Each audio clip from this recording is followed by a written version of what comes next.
Yo tout le monde, ici l'aventurier des Backrooms, et j'ai une question pour vous. Est-ce que l'IA, ChatGPT et tout autre outil d'IA mérite sa place sur un site Backroom? La réponse est non. Bien sûr que non, on va couper court tout de suite.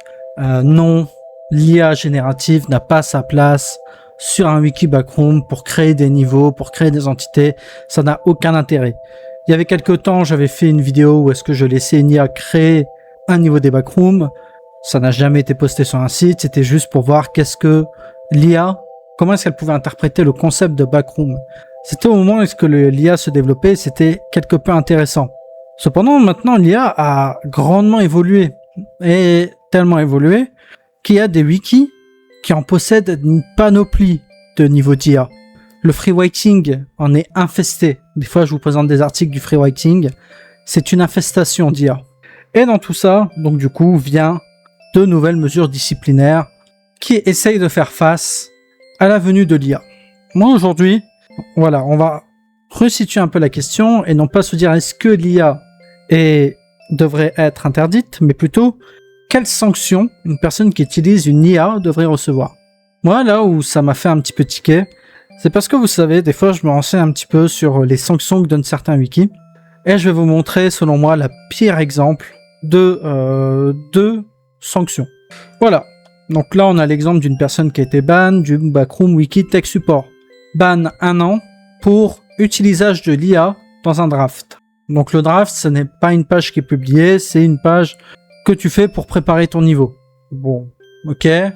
Du coup, ça vaut 1 an de ban. 1 an, ça peut paraître sévère, mais si c'est en adéquation avec le reste du site, pourquoi pas? Là où c'est un cas catastrophique, dans ce cas présent, c'est que ce n'est pas du tout adapté. Je vais vous montrer une autre sanction d'une personne qui a posté une image qui brise la règle 5. Donc du coup, la règle 5, c'est tout simplement pas de NSFW, pas de gore ou d'images choquantes autorisées. Les contenus NSFW à caractère sexuel, les images gore ou choquantes sont interdits. Les contenus excessifs susceptibles de nuire aux adolescents sont également déconseillés. Une exception est accordée pour la nudité artistique, mais cela repose sur le bon sens. Je suis pas tout à fait d'accord avec ça, parce que pas de la nudité, ça reste de la nudité. Au final, un artiste qui fait du NSFW de ce genre-là, ça reste artistique en fait. La nudité, c'est de la nudité, et ça n'a pas sa place dans un serveur avec des mineurs. Bon, bien sûr, on parle du Wikidot, hein, vous vous doutez, appelons un chat, c'est toujours pour expliquer les choses qui ne vont pas avec le Wikidot, et ça, c'est frappant. Des mineurs sont présents sur ce serveur. Toute image choquante ou toute nullité ne relevant pas de l'exception mentionnée ci-dessous entraînera un bannissement permanent immédiat.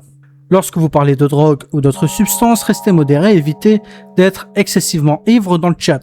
Cela s'applique également aux blagues, ainsi qu'au contenu de votre photo de profil, de votre biographie et de votre statut de votre pseudonyme. Ok. Alors, qu'est-ce qu'il y a qui va pas?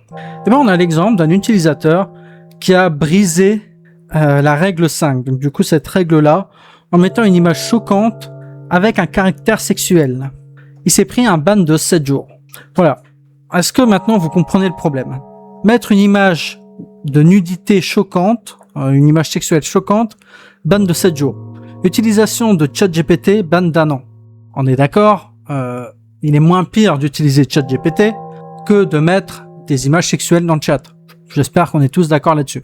Le fait étant que, en effet, ça je vous l'ai expliqué au tout début, ChatGPT n'a pas sa place sur un site d'écriture collaboratif. Mais il faut toujours rester modéré, d'autant plus que certaines personnes se sont fait avoir alors qu'ils ne voulaient pas forcément utiliser l'IA. C'est juste qu'ils ont voulu utiliser certains sites, par exemple Google Traduction, ce genre de choses, et se sont fait avoir par une IA. Dans 8 mois, je suis déban de la branche anglaise, je pourrais finir mon level. Tu t'es fait ban pourquoi? J'ai utilisé Google Trap et à Skip c'est de l'IA.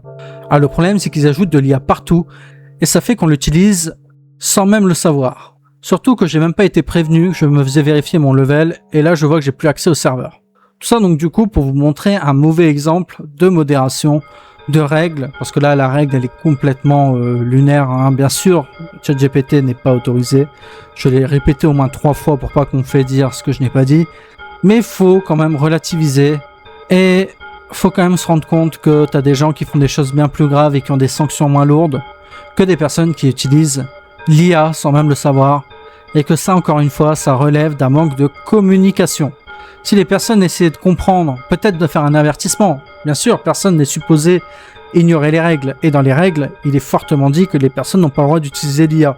Cependant, on peut toujours laisser à la personne le droit de s'expliquer, ça ne coûte rien, ce que les personnes n'ont pas.